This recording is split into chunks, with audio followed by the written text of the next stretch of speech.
Assalamu alaikum everyone. This is lecture 4 on digital control system. We are discussing chapter 2.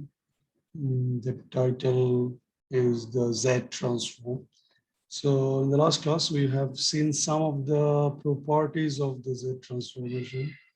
We'll have some more discuss inshallah in this class. And if possible, then we'll start the inverse Z transform. Okay, let's start with the theorem that was left. The first theorem today, the first property today is the complex translation theorem. Okay, so complex translation theorem. Okay, so the definition is if Z transformation of xt is xz, then if you multiply to the power minus 80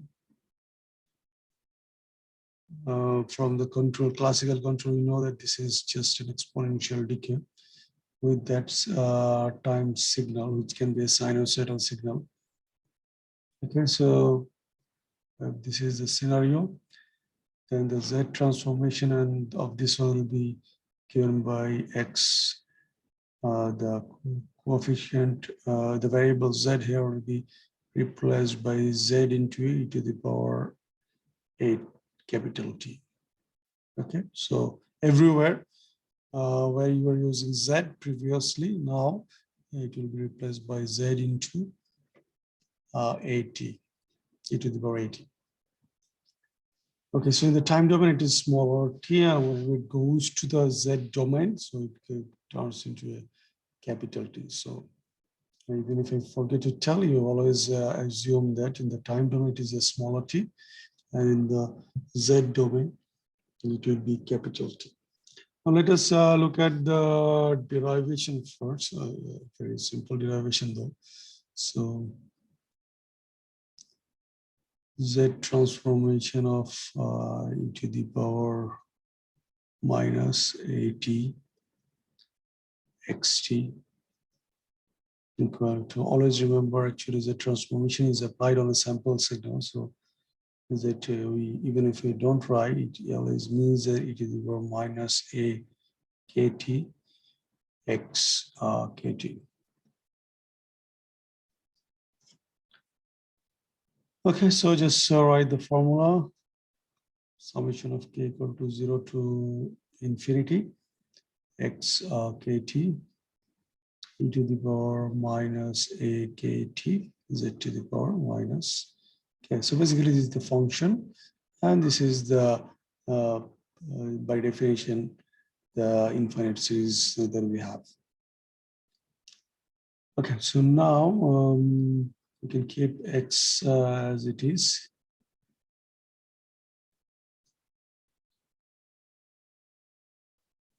Now here, what you can take common is basically z to the power 80. Okay, and the whole thing can be put under the power minus k. So base of the power. So basically, this is what we have. Now, what we know from the definition of Z transformation is Z transformation of any signal x, k or x kt is basically summation of k equal to 0 to infinity. Then we have here x k z to the power minus k.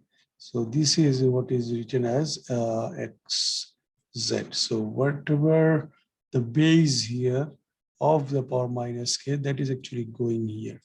So similarly, now the base here is shifted or changed. So if you take it to the Laplace domain, so now it will be xz e to the power 80.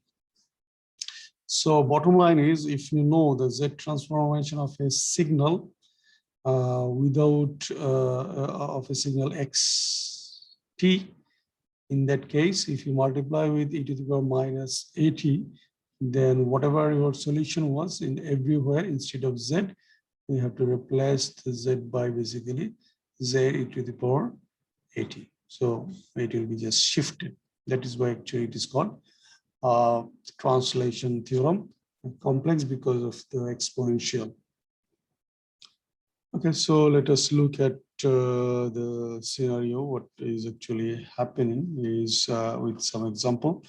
Is example 2.6 of your Ogata book.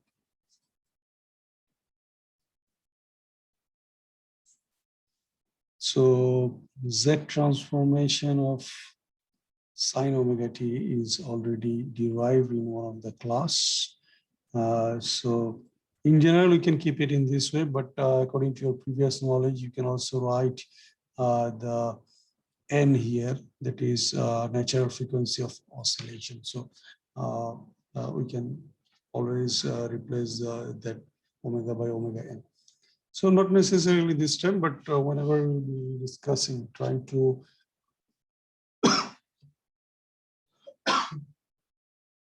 whenever we'll be trying to compare the Z transformation technique with our classical control techniques, maybe then we have to use that omega in there. Okay, so now we already know this one is basically Z inverse sine omega t 1 minus Z inverse, sorry, 2 Z inverse cos omega t plus Z to the power minus 2. It is already known. Now, from the classical control, we know that with the sinusoidal term, we may have the exponential decay as well. So what will be the thing for that? Z transformation of e to the power minus at sine omega t. So in that equation, wherever you have z, that will be replaced by basically z into e to the power minus e to the power at. So z e to the power at inverse sine omega t 1 minus 2 z e to the power at inverse cos omega t minus plus z e to the power at to the power minus 2. So just simplify a bit, then it will be to the power minus at z inverse sine omega t and 1 minus 2 is e to the power minus at z inverse cos omega t plus e to the power minus twice at z to the power minus 2. Very simple theorem and very easy to apply as well. Similarly, Z transformation of your cosine, which was given to you to explore. So is something like this, cos omega t or cos omega kt basically is 1 minus Z inverse cos omega t divided by the denominator remains same. So 1 minus 2 Z inverse cos omega t plus Z to the power minus 2. Now, if you have exponential decay with this one e to the power minus at cos omega t, then again, same thing, 1 minus Z e to the power at inverse cos omega t and 1 minus 2 Z inverse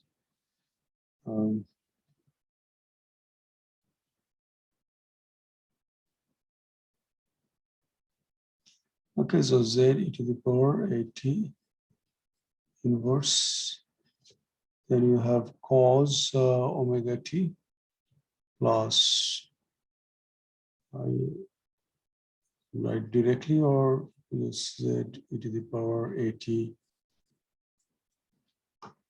the power minus 2. Now you just rearrange the thing a bit, then it will give you the corresponding result. 1 minus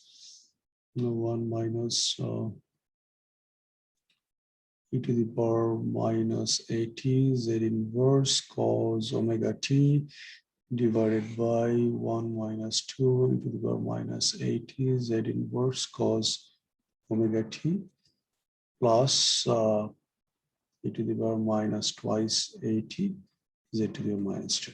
So this is your corresponding result.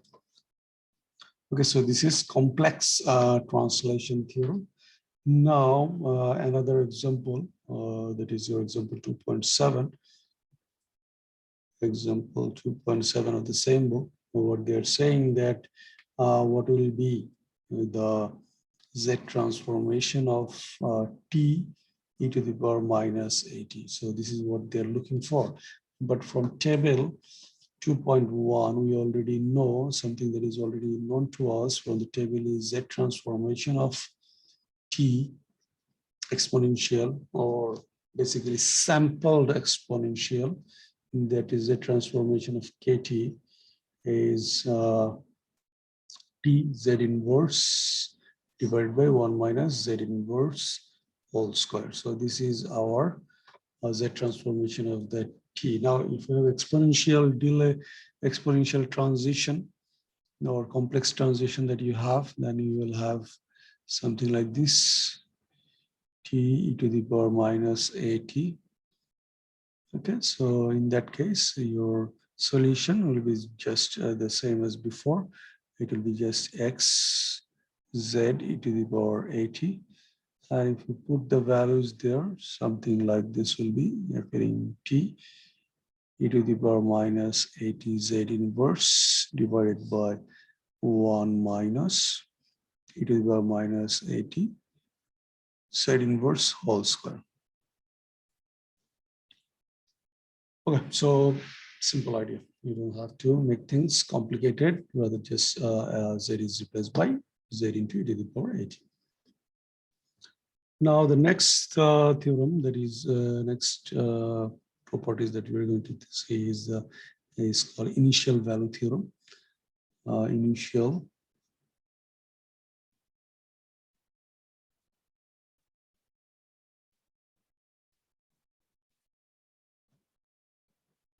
Okay, so initial value theorem. What it says in the definition, if set transformation of x t is your xz, and if your limit z tends to infinity, xz exists. Okay, so if the transformation is valid as well as this one exists, because it may happen that initially it was coming from the infinity, the value. So gradually it was reduced to a stable value. So that is why it is important to know whether this exists or not. So if this one exists, in that case, the x0, the initial value of xt or kt or xk can be given as x0 equal to limit z tends to infinity xz. Okay, so proof is also relatively simple for this one. So z transformation xz is equal to k equal to 0 to infinity xk z to the power minus k can be written as x0 plus x1 z to the power minus 1 plus x2 z to the power minus 2 continues. Okay, now one thing we have to look is actually what we are looking for is this parameter, and the rest of the parameter we have to discard. So which value of z will actually help us to discard? This is nothing but 1 by z. This is nothing but 1 by z squared. So if the value of the z is infinity, then 1 by z or 1 by z squared, all this parameter will turn into 0. Okay. So ultimately, only this parameter will be left. So that is why we actually take a z tends to infinity. Now, if we take the limit on that equation, and then what we're going to say is limit z tends to infinity xz equal to x0. So this is your initial value theorem. Now, can we apply some examples? Can you see some examples on this initial value theorem? So one of the problems that we have solved in the last class was, I think, xt was something like this, 1 minus e to the power minus t. Then we are actually trying to solve this one. So we'll figure out the x z of that one is 1. If you take the Laplace transformation, and if you take the z transformation of 1, then it will give you something like this, 1 by 1 minus z inverse. E to the power minus t is simply, we have seen that it was 1 by 1 minus e to the power minus e to the power minus t z inverse. So this was our scenario. Now,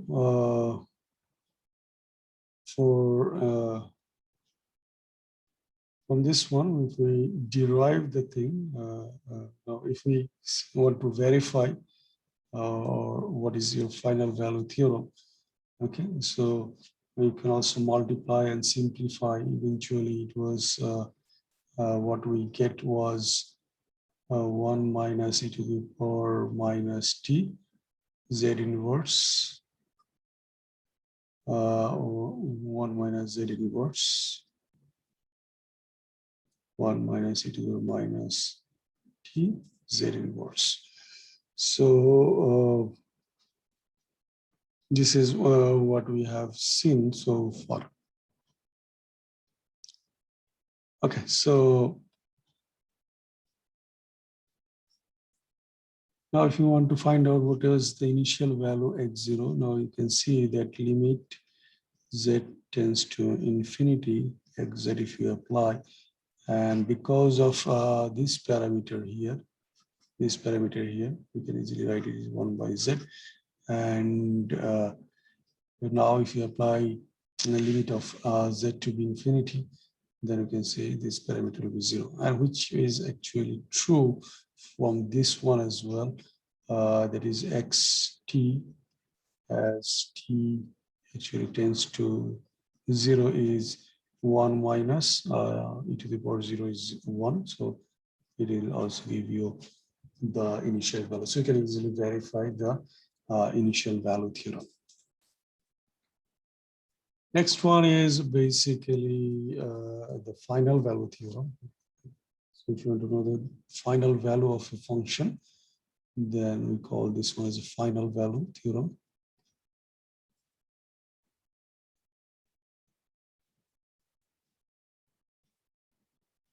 So whether you noticed or not, we are not finding the value in the z domain. What is the final value in the z domain? No, it is actually in the time domain. What is your final initial value? That is what you're looking for. Similarly, in the time domain, because for ease of the implementation and taking the advantage of the digital control, we are converting part of the controller into a digital domain. But eventually, our systems, most of the systems are continuous time, and eventually we are actually interested about the time response. So now a similar thing here as well in the final value theorem as well. We are actually interested about what is the final value in the time domain. So As you know from the classical control, that to have a final value, the system has to be stable. If the system is not stable, it will exponentially grow, and eventually we cannot say what is our final value. We can predict something, but that may be a vague idea of infinity or something like this. So the definition of the theorem, it says that is okay, if z transformation of xk is xz as before, and additionally xz is stable. Because if it is not stable, then there is no point of calculating the final value. Okay, so the definition of the condition for the stable xz, we are not discussing it, rather we'll be discussing in the chapter 3, but just for today's theorem, we're saying that xz is stable so that xk is finite, is having some finite values. Okay.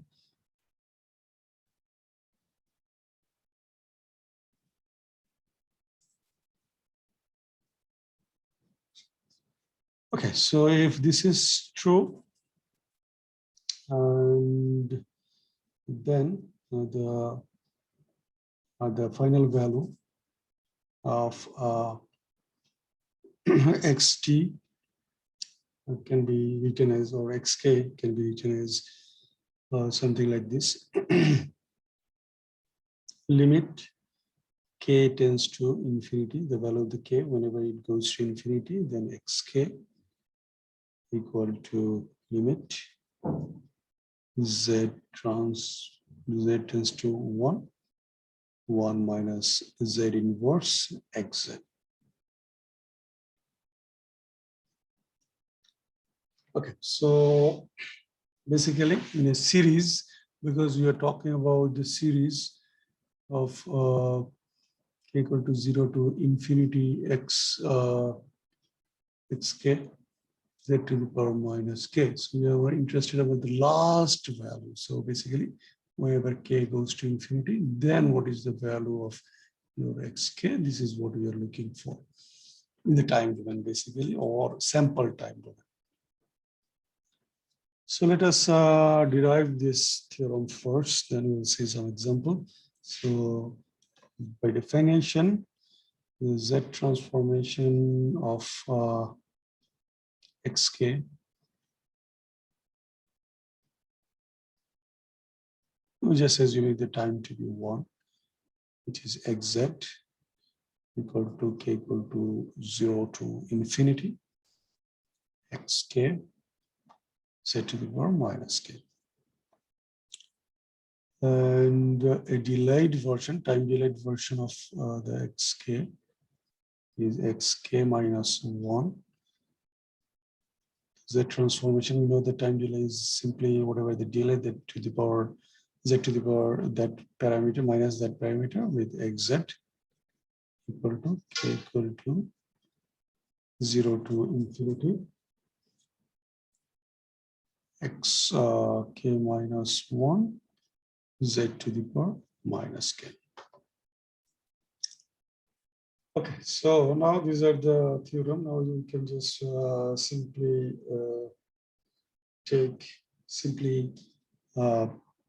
make this one 1, make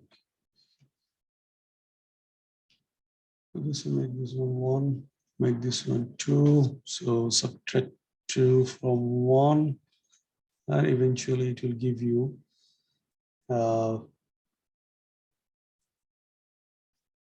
summation of k equal to 0 to infinity xk z to the power minus k minus summation of k equal to 0 to infinity x k minus 1 z to the power minus k equal to your you can xz minus z inverse xz. So we can easily take common of xz, so 1 minus z inverse xz in the other side. Here we have k equal to 0 to infinity xk z to the power minus k.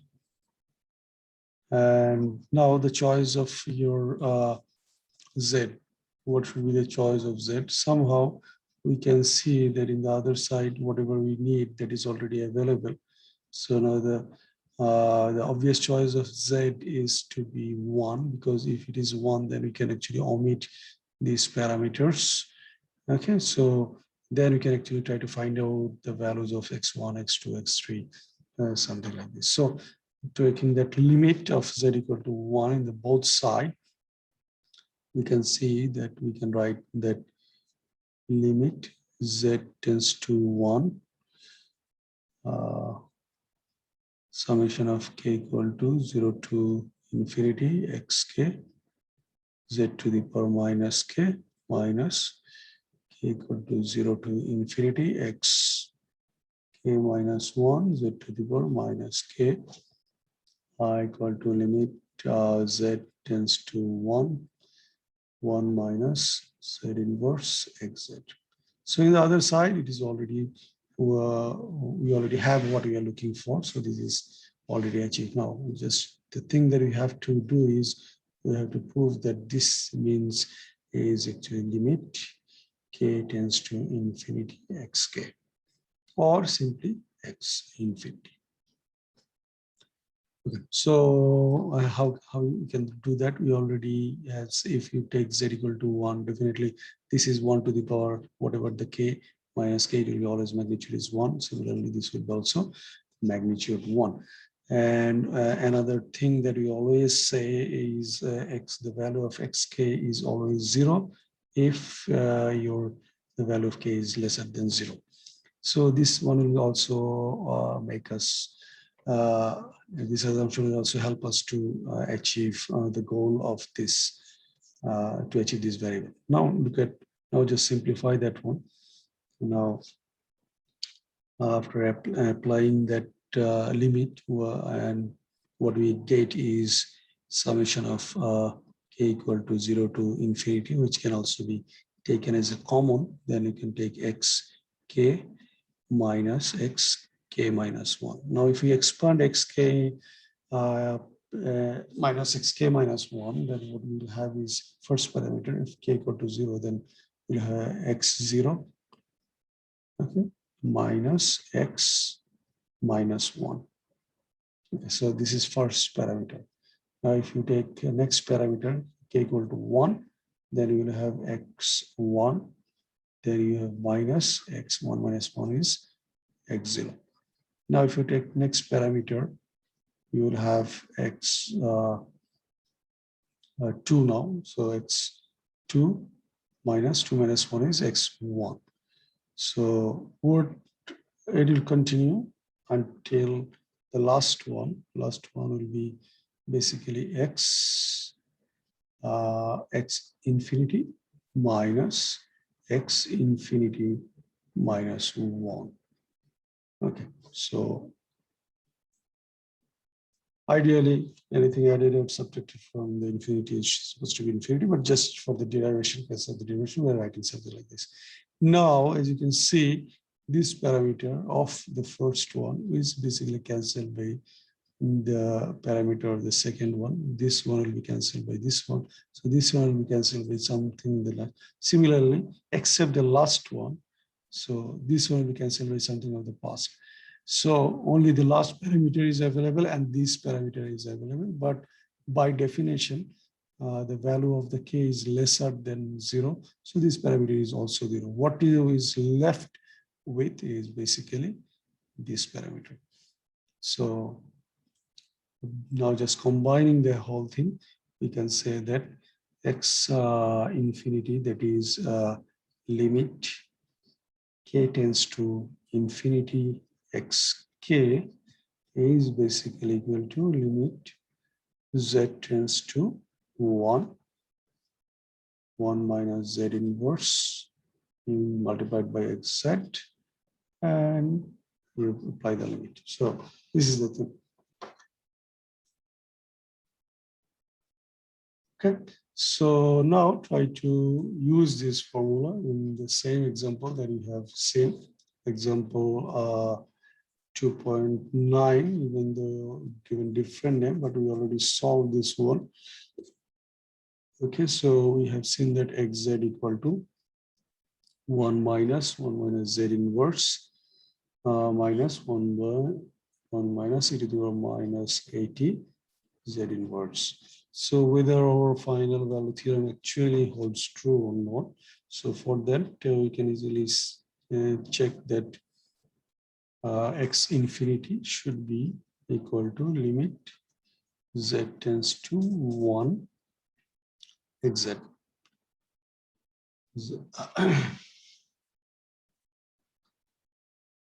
1 minus z inverse into xz. Okay, so just apply that. Limit z tends to 1 minus z inverse, then you have 1 minus z inverse minus 1 by 1 minus e to the minus 80 z inverse. Okay, so just simplify a bit, and that will give you something like this: 1 minus z inverse by 1 minus e to the minus 80 z inverse.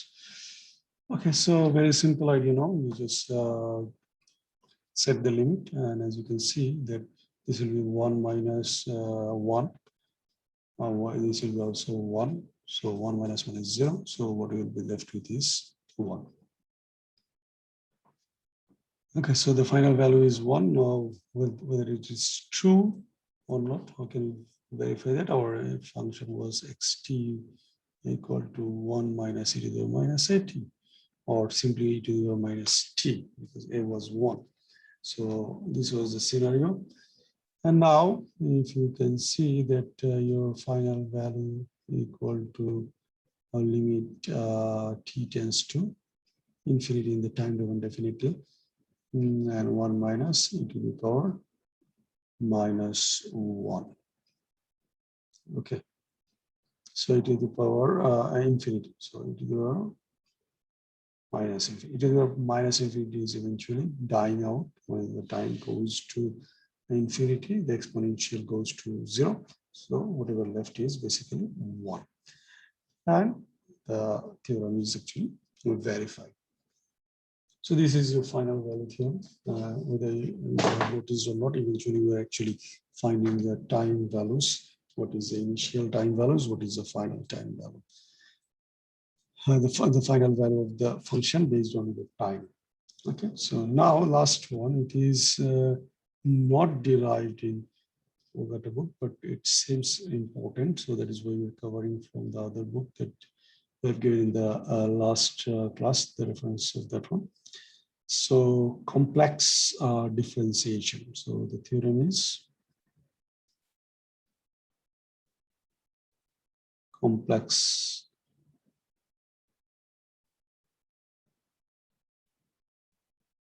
differentiation. So what it says, Z transformation of k to the power m multiplied with xk is basically minus z d by dz of m xz. So what does it mean? Before going to the derivation is you have to multiply with z, and then xz has to be differentiated m number of times. Okay, so if it is k to the power m. Now, for the derivation, we start with the simple case that if m equal to 1, then what it will look like. So it will be basically k xk. Okay, it should be something like this: minus z d by dz of your xz. So simply multiply, differentiate xz with respect to z, and that multiply with z. That should be the scenario. Now look at the derivation first. So z transform of kxk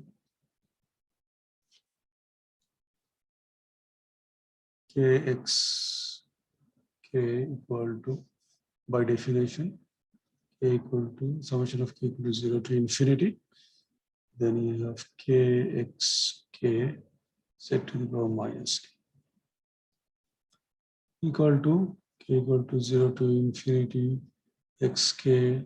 Then you have kz to the power minus k. Now somehow kz to the power minus k, that thing has to be replaced by something like this, minus z d by dz of z to the power minus k. Z to the power minus k should also be left there because of the fact that xk and z to the power minus k eventually, with the summation of course, will eventually form the xz. So this one should be there as well as z to the power minus k. So let us do something here. Say that we want to find out z transformation of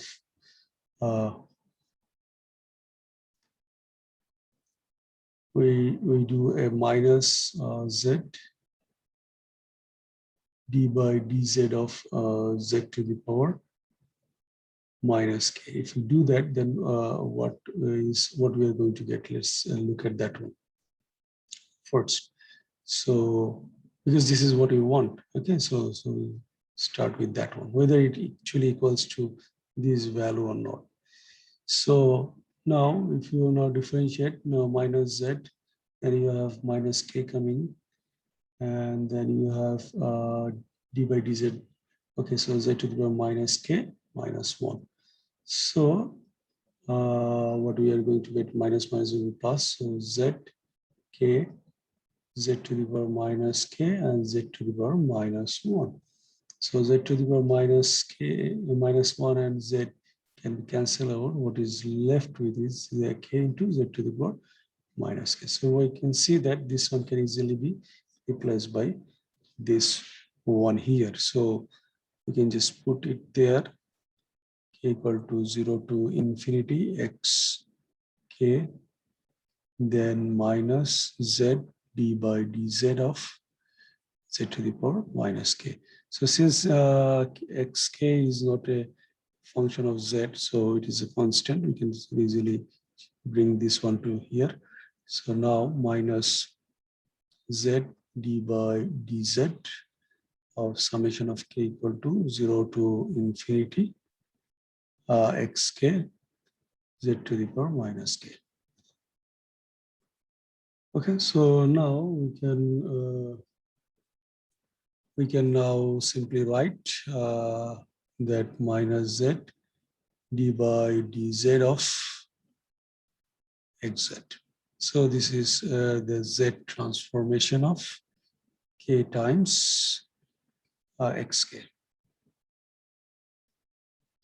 Okay, so if we now continue with the second parameter, second one, that is k square xk, then what should it be look like? Now, before doing that, we just assume that k square xk equal to k times k into xk. Okay, so we assume that k into xk is actually k1 x1k.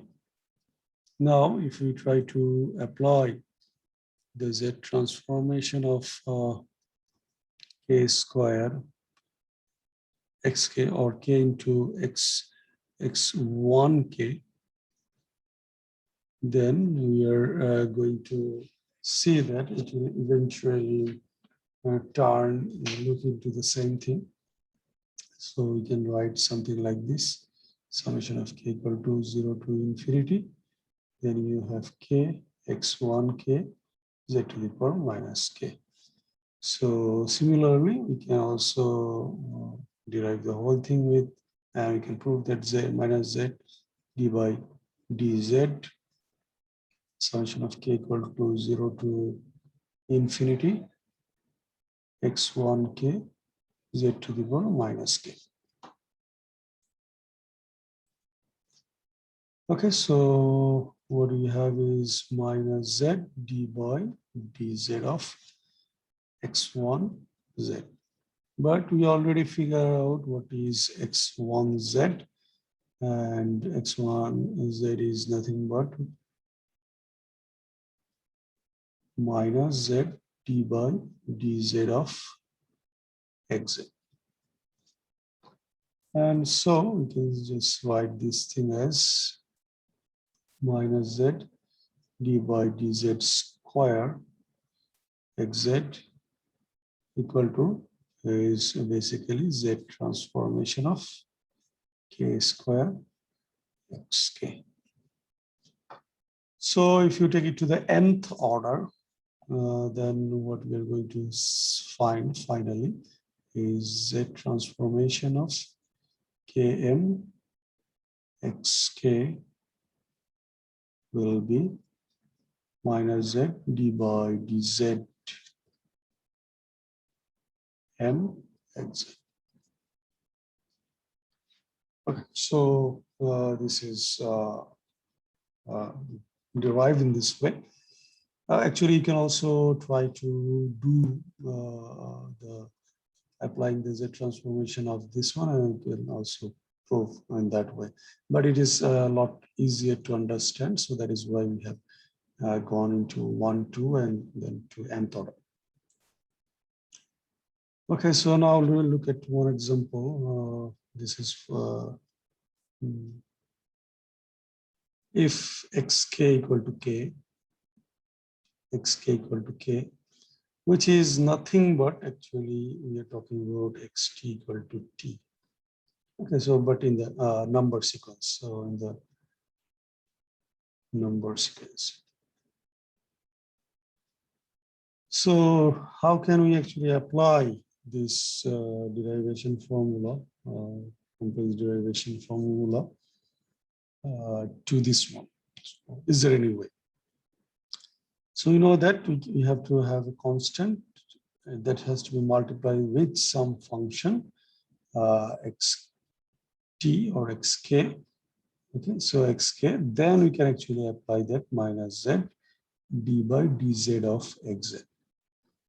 Okay, so here xk equal to k, so we can easily write xk equal to basically k into 1 or 1p or 1k. Okay, so magnitude is 1 eventually, whatever the step. So set transformation of k into 1, because we know that z transformation of 1k or 1 is basically nothing but 1 z by z minus 1, or the other way around, 1 by 1 minus z inverse. So for doing the derivation, differentiation, it's better to have this form. So you can take that form. So now we can say that this is nothing but the function 1 is, or unit step. This is also called unit step or sampled step signal. Okay, so unit sample step you can also call, so whatever you like. So is multiplied with the constant k. So we can write that minus z d by dz of z transformation of 1. And that will give you minus z d by dz of z transformation of 1 is z divided by z minus 1. Okay, now do a bit of differentiation. Then minus z, numerator, the denominator will be just denominator square. And then numerator will be z minus 1, then d by dz of z minus z d by dz of z minus 1. So minus z minus 1 whole square. Then you have z minus 1 minus z.